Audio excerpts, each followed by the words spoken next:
চেন্নাইতে বসেও ছেলেকে বাঙালি ট্রেডিশন শেখাচ্ছি। আজ স্কুলের হেলদি ফুডের আর হোমমেড রথ দুটোই একসঙ্গে রেডি করলাম। শেষ পর্যন্ত দেখুন। আজ ছেলের স্কুলে হেলদি ফুড ডে ছিল। মিলেট আর রাগি দিয়ে হেলদি টিফিন বানাতে বলেছিল।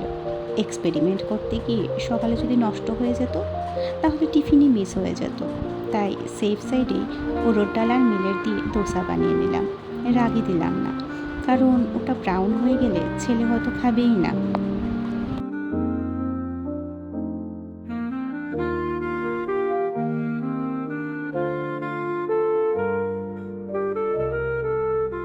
বসলাম রথ বানাতে।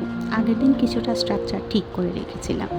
আমরা চেন্নাই থেকে প্রায় 70-75 কিলোমিটার দূরে থাকি, তাই এখানে আমাদের এরিয়াতে রথ বের হতে দেখি না। হয়তো মেন চেন্নাইতে বের হয়, কিন্তু তাই বলে রথযাত্রা হবে না সেটা তো হয় না। আমি চেষ্টা করি ছেলেকে এগুলো ফেস্টিভ্যাল সম্পর্কে জানানোর জন্য।